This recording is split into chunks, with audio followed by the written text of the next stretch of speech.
Candidates for self-existence. Throughout history, philosophers, scientists and religions have suggested candidates for self-existence. These causeless entities generally fall into one of 7 categories. 1. Logic. 2. Truth. 3. Numbers. 4. Possibility. 5. The universe. 6. A higher plane. And 7. Consciousness. Let's review each candidate, and its merits for self-existence. Afterwards, we will consider whether that entity could further serve as an ultimate explanation, a self-existent starting point from which the rest of reality emerges as a direct consequence of that thing. Logic. Some suppose rational principles, like the laws of logic, are self-existent. Unlike physical laws, logical laws have an air of inevitability to them. These are laws such as the law of identity: things are identical to themselves, for example A equals A. The law of the excluded middle: statements are either true or not true. The law of non-contradiction: no statement is both true and false. These are laws that seem inevitable, and necessary in any reality, as it's hard to imagine any reality where logical laws would not hold. If logical laws apply in all universes and all possible realities, they represent universal laws, applying everywhere and to everything. If we can say laws of physics exist because all matter in our universe adheres to physical laws, then could we say laws of logic exist, because all things in all possible realities adhere to these logical laws? If so, then laws of logic are self-existent. They are necessary even in a reality of no things, as logical laws ensure nothing equals nothing. Quote, "If I ask myself why bodies or minds exist rather than nothing, I find no answer, but that a logical principle, such as A equals A, should have the power of creating itself, triumphing over the naught throughout eternity, seems to be natural." End quote. Henri Bergson in Creative Evolution, 1907. This idea, that logical law and rational principles have eternally existed, predates modern philosophers. It's a cornerstone belief in Taoism. Quote, "There was something formless and perfect before the universe was born. It is serene, empty, solitary, unchanging, infinite, eternally present. It is the mother of the universe. For lack of a better name, I call it the Tao." Lao Jia in chapter 25 of Tao Te Ching, circa 600 BC. Tao translates as the way, principles, and natural order. A similar sentiment is expressed in Christianity. The Gospel of John begins, quote, "In the beginning was the Word, and the Word was with God, and the Word was God." Gospel of John, chapter 1 verse 1, 100 AD. The term word is a translation of verbum in Latin, which is a translation of logos in Greek. Logos has a deep and rich meaning. Aside from word, logos also means reason, principles, and rational law. Logos is the root from which we get the word logic.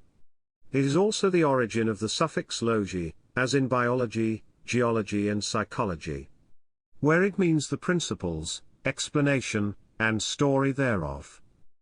Quote, "If however he be admitted to exist apart from matter in virtue of his character as a principle and a rational law, logos, God will be bodiless, the creative power bodiless."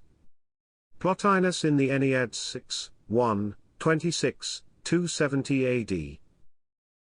In Chinese Bibles, logos has been translated as Tao. In this way, both Taoist and Christian ideas suppose that the Tao/logos, order, reason, principles, logic, rational law, exists prior to the material universe. Truth. Some believe that truth is causeless. There seems to be some essential difference between 0 is even and 0 is odd, only one of them is true. Did anything make it so? When did this statement become true? Did it require a human mind to conceive of it as being true, or has it always been true? Might this property of truth have an independent, and necessary existence? If logical laws apply universally, then any well-formed statement is either true or false. The law of non-contradiction says a statement can't be both true and false. The law of excluded middle says a statement must be either true or false, there is no middle ground. Thus, if logical laws apply to everything, they apply to all statements, forcing on them the objective property of being either true or false. As Derek Parfit said, some truth is logically necessary when its denial leads to a contradiction.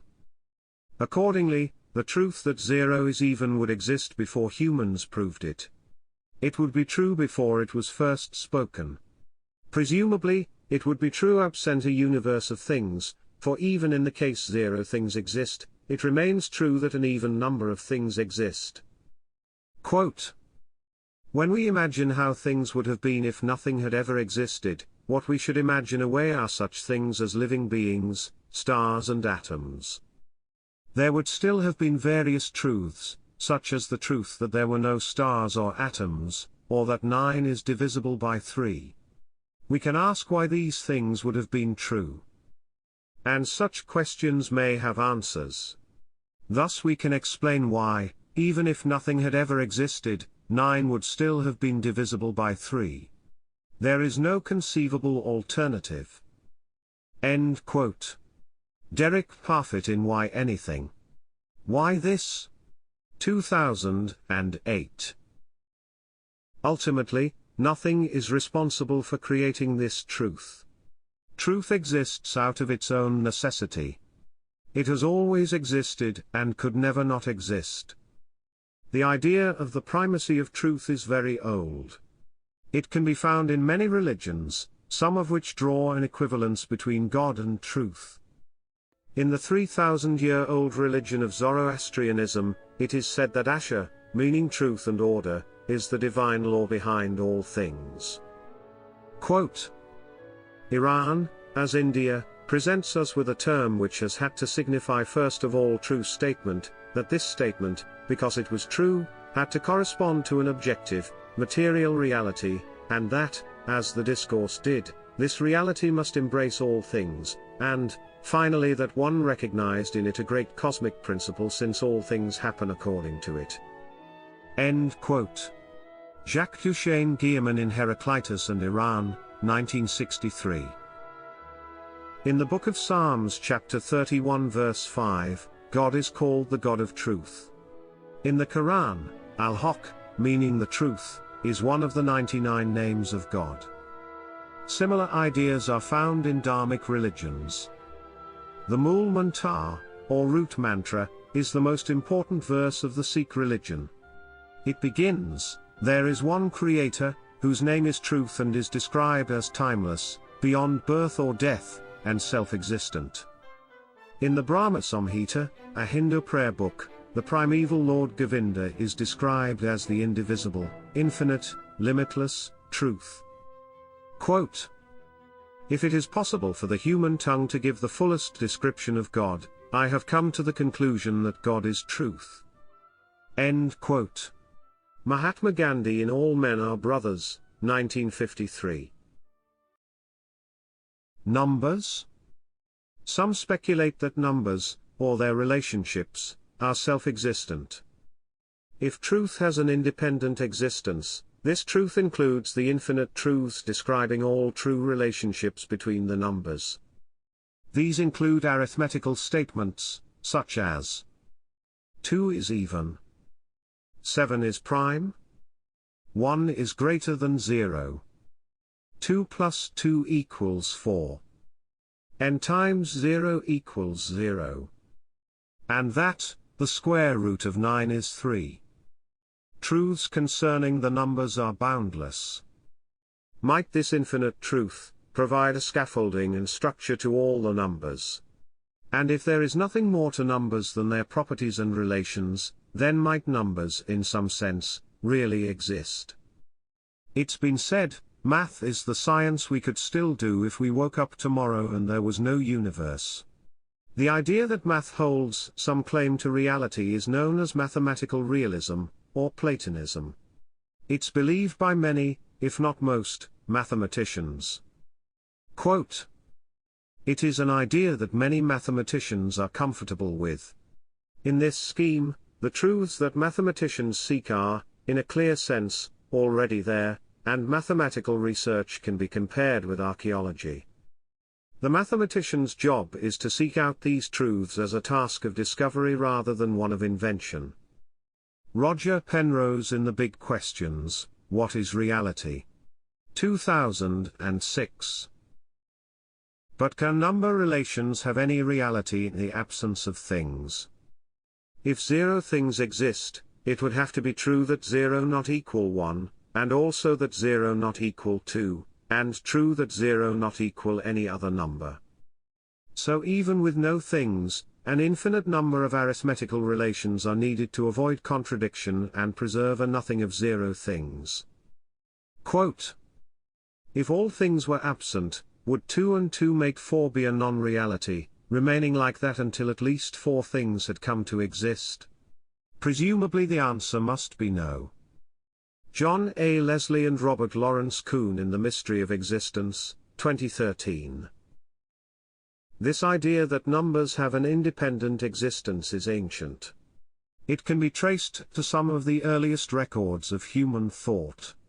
It was taught by ancient philosophers, and is found in the oldest religious texts. Taoism, for instance, sets the existence of numbers as prior to things. Quote, "The Tao gives birth to 1. 1 gives birth to 2. 2 gives birth to 3. 3 gives birth to all things." Lao Jia in chapter 42 of Tao Te Ching, circa 600 BC. The Greek mathematician Pythagoras taught all things are number. Quote, "Pythagoreans applied themselves to mathematics, and were the first to develop this science, and through studying it they came to believe that its principles are the principles of everything." Aristotle in Metaphysics, circa 350 BC. Pythagoras was the first to propose that the motions of the planets are governed by mathematical equations, which he called the harmony of the spheres. When Newton discovered his law of universal gravitation some 2,000 years later, he credited Pythagoras for the discovery. Across times, mathematicians have described a seemingly divine connection between mathematics and reality. Quote, "Geometry, which before the origin of things was coeternal with the divine mind and is God himself, for what could there be in God which would not be God himself, supplied God with patterns for the creation of the world, and passed over to man along with the image of God." Johannes Kepler in The Harmony of the World, 1619. Quote, "From these considerations it is now wonderfully evident how a certain divine mathematics or metaphysical mechanics is employed in the very origination of things." Gottfried Wilhelm Leibniz in On the Ultimate Origination of Things, 1697. Quote, "To all of us who hold the Christian belief that God is truth, anything that is true is a fact about God, and mathematics is a branch of theology." An old Greek, a French child, and a self-taught Indian, each finds for himself the same theory of geometrical conics.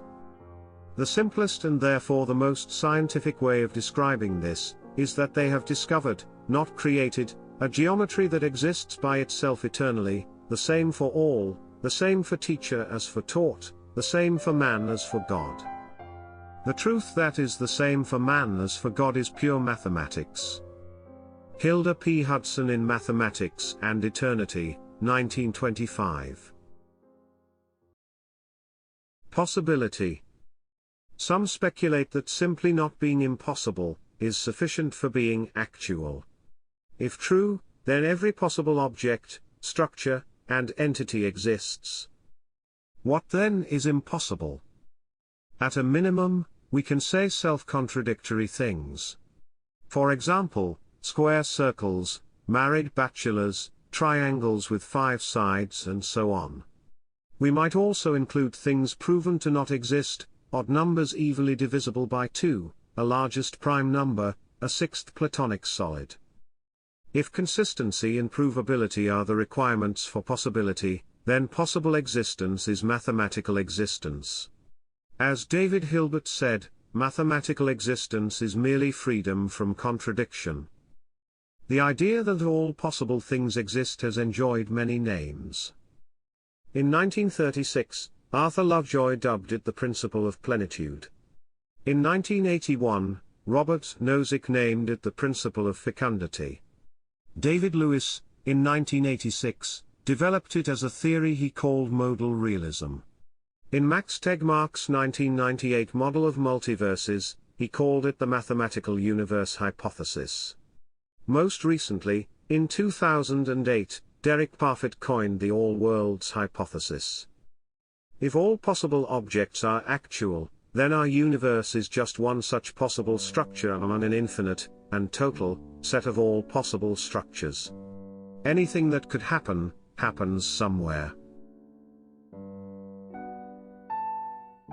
Quote, "There are so many other worlds, in fact, that absolutely every way that a world could possibly be is a way that some world is. And as with worlds, so it is with parts of worlds. There are ever so many ways that a part of a world could be. And so many and so varied are the other worlds that absolutely every way that a part of a world could possibly be is a way that some part of some world is." End quote. David Lewis in On the Plurality of Worlds, 1986. Quote, "If the universe is inherently mathematical, then why was only one of the many mathematical structures singled out to describe a universe? A fundamental asymmetry appears to be built into the heart of reality. As a way out of this conundrum, I have suggested that complete mathematical symmetry holds, that all mathematical structures exist physically as well. Every mathematical structure corresponds to a parallel universe." End quote. Max Tegmark in Parallel Universes, 2003. The idea that possibility is sufficient for actuality is not new. Arthur Lovejoy, who wrote about the history of this idea, traced it to 360 BC beginning with Plato's theory of forms. Plato hypothesized a realm containing all possible forms, eternal, perfect, idealizations. We find this idea expressed in a variety of ways throughout history. Quote, "The one is all things and not a single one of them. It is because there is nothing in it that all things come from it, in order that being may exist. The one is not being, but the generator of being." Plotinus in the Enneads 5, 2, 1, 270 AD. Quote, "But to explain more distinctly how from eternal or essential metaphysical truths there arise temporal, contingent or physical truths, we must first observe that from the very fact that there exists something rather than nothing, it follows that in possible things, or in possibility or essence itself, there is a certain need of existence, or so to speak, a claim to exist, in a word, that essence of itself tends to existence." Gottfried Wilhelm Leibniz in On the Ultimate Origination of Things, 1697. Others have linked God's infinite nature to an infinite creation. Quote, "From God's supreme power, or infinite nature, an infinite number of things, that is, all things have necessarily flowed forth in an infinite number of ways, or always flow from the same necessity. In the same way as from the nature of a triangle it follows from eternity and for eternity, that its 3 interior angles are equal to 2 right angles." Baruch Spinoza in Ethics, 1677. Quote, "Know thou of a truth that the worlds of God are countless in their number, and infinite in their range. None can reckon or comprehend them except God, the all-knowing, the All-Wise. Baha'u'llah in Tablet to Wafa, circa 1885. Quote, "It makes sense that an infinitely creative deity would create other universes, not just our own. For the theist, the existence of multiple universes would simply support the view that creation reflects the infinite creativity of the Creator." Robin A. Collins in Spiritual Information, 2005. The universe? Some say that the universe, or the physical law that enabled it to come into existence, has always existed and so is self-existent. The reasoning is simple. If we know at least one thing is causeless, why not just presume this causeless thing is the universe itself? Quote, "I should say that the universe is just there, and that's all."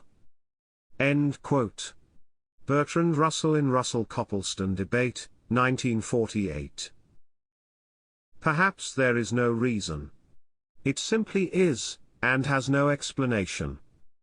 Given the universe exists, we know the universe is possible. Perhaps it exists because it is possible, and nothing forbade it from existing. But there are other tracks to follow. Perhaps we can demonstrate that the universe is self-creating.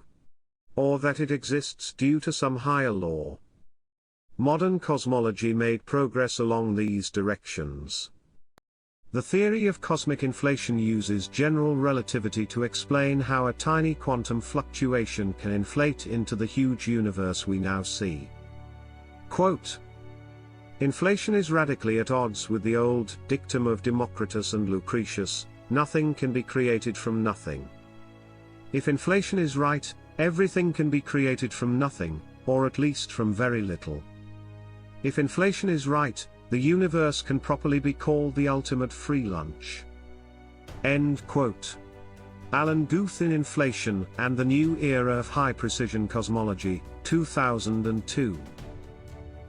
According to the laws of quantum mechanics, the quantum fluctuation that seeded our universe appeared because it was possible, emerging out of nothing but the physical laws themselves. Quote, "Is there any bound to how small the initial universe could be? To my surprise, I found that the tunneling probability did not vanish as the initial size approached zero. I also noticed that my calculations were greatly simplified when I allowed the initial radius of the universe to vanish. This was really crazy. What I had was a mathematical description of a universe tunneling from a zero size, from nothing. And yet, the state of nothing cannot be identified with absolute nothingness. The tunneling is described by the laws of quantum mechanics, and thus nothing should be subjected to these laws. The laws of physics must have existed, even though there was no universe." End quote. Alexander Vilenkin in Many Worlds in One, 2006. General relativity and quantum mechanics are the two cornerstone theories of modern physics.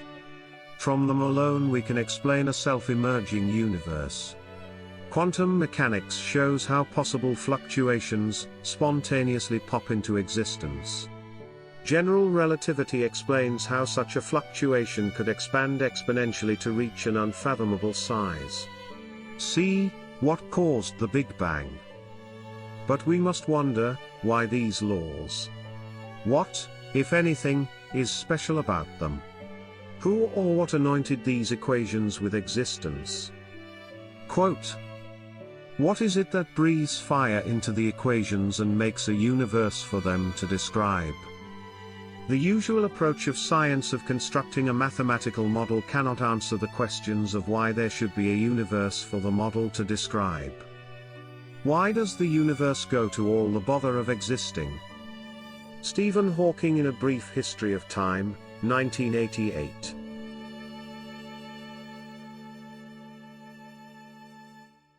The idea that the universe is uncreated, or exists due to some laws, predates the successes of modern physics and cosmology. The ancient Greeks and Romans believed that the material of the universe has always existed, since nothing comes from nothing. Quote, The first principle is that nothing can be created from the non-existent, for otherwise anything would be formed from anything without the need of seed. End quote. Epicurus in letter to Herodotus, circa 300 BC. This matter was originally in a state of disorder, or chaos. Quote, before the ocean and the earth appeared, before the skies had overspread them all, the face of nature in a vast expanse was naught but chaos uniformly waste. Ovid in Metamorphoses, 8 AD. It was not until a divine craftsman imposed mathematical order on this chaos that the ordered universe, the cosmos, appeared. In religions with past eternal cosmologies, the universe is believed to be causeless. Jainism explicitly says the universe was not created. Quote, the doctrine that the world was created is ill-advised and should be rejected. If God created the world, where was he before the creation? If you say he was transcendent then and needed no support, where is he now? How could God have made this world without any raw material? If you say that he made this first, and then the world, you are faced with an endless regression. If you declare that this raw material arose naturally, you fall into another fallacy, for the whole universe might thus have been its own creator, and have arisen quite naturally. End quote. Jinasena in Mahapurana, 898 AD. A higher plane. Some suppose our universe exists on account of a higher plane and that this higher plane, rather than the universe, is self-existent. There are many conceptions of what this higher plane of reality is. Some describe this plane as a cause of being, be it God, a creator, divine will, a first cause, or an unmoved mover. Others describe it as a source of being, the mind of God, the One, or the Tao. Still others describe it as a ground of being, the Absolute, the All, or what Hindus call Brahman. Not all theories of higher planes of existence need be supernatural. There are also naturalistic descriptions of higher realities. In multiverse theories, a higher reality contains our universe among others. In brain cosmology, our universe is caused by collisions in a literal higher dimension. In the simulation hypothesis, our universe is the result of computations occurring in a more fundamental reality. See, are we living in a computer simulation? Though these theories deal with phenomena that are beyond the nature of our universe, and hence supernatural, evidence is accumulating for some of these higher realms. Quote, every experiment that brings better credence to inflationary theory brings us much closer to hints that the multiverse is real. Andre Lind in Interview, 2014. Quote, various theories imply that various types of parallel universes exist, so that by modus ponens, if we take any of these theories seriously, we're forced to take seriously also some parallel universes. Parallel universes aren't a theory, but predictions of certain theories. Max Tegmark in Our Parallel Universe is Unscientific Nonsense. 2014. The idea of a pre-existent cause, source, or ground of being, one that's external to and beyond our universe, is as old as religion itself. Quote, by means of the higher knowledge the wise behold everywhere Brahman, which otherwise cannot be seen or seized, which has no root or attributes, no eyes or ears, no hands or feet. Which is eternal and omnipresent, all-pervading and extremely subtle, which is imperishable, and the source of all beings. Mundaka Upanishad Chapter 1 Verse 6, circa 800 BC. Quote, in the beginning God created the heavens and the earth. Genesis chapter 1, verse 1, circa 600 BC. Consciousness. Some posit that consciousness is self-existent. If true, consciousness could be the cause of a universe that exists only in appearance. The idea seems strange, But we must admit all knowledge of existence comes to us through experiences that exist in our conscious minds. This fact hasn't escaped the attention of scientists. Quote, "It is difficult for the matter-of-fact physicist to accept the view that the substratum of everything is of mental character. But no one can deny that mind is the first and most direct thing in our experience, and all else is remote inference." End quote. Arthur Eddington in The Nature of the Physical World, 1927. Quote, "I regard consciousness as fundamental. I regard matter as derivative from consciousness. We cannot get behind consciousness. Everything that we talk about, everything that we regard as existing, postulates consciousness." End quote. Max Planck in Interviews with Great Scientists, 1931. The relation between mind and matter perplexes scientists to this day. It leads to philosophical conundrums like brains in a vat, Boltzmann brains, and the simulation argument. All of which suppose that perceived reality is an illusion, a byproduct of a deluded mind. It's also led physicists to propose theories where conscious minds play a fundamental role in shaping reality as we see it. Physics, after all, is fundamentally about experiences. Physics is the science of predicting future observations from prior observations.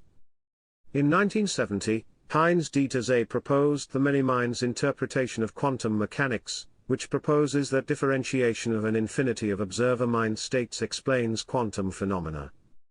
Quote, "A many-minds theory, like a many-worlds theory, supposes that, associated with a sentient being at any given time, there is a multiplicity of distinct conscious points of view. But a many-minds theory holds that it is these conscious points of view or minds, rather than worlds, that are to be conceived as literally dividing or differentiating over time." Michael Lockwood in Many Minds. Interpretations of Quantum Mechanics, 1995. The mysterious link between consciousness and reality inspired John Wheeler's idea of a participatory universe. As Martin Redfern described, many don't agree with John Wheeler, but if he's right then we, and presumably other conscious observers throughout the universe, are the creators, or at least the minds that make the universe manifest. The idea that consciousness precedes the material world has a rich history. It is found across philosophies and religious traditions. Where physical reality is seen as a dream or construct of a mind or soul. Quote, "For it is the same thing that can be thought and that can be." Parmenides in Fragment 3, circa 475 BC. A few millennia later, the philosopher George Berkeley echoed Parmenides, concluding that to be is to be perceived. Quote, "It is indeed widely believed that all perceptible objects, houses, mountains, rivers, and so on, really exist independently of being perceived by the understanding. But however widely and confidently this belief may be held, anyone who has the courage to challenge it will, if I'm not mistaken, see that it involves an obvious contradiction. For what are houses, mountains, rivers etc. but things we perceive by sense?" End quote.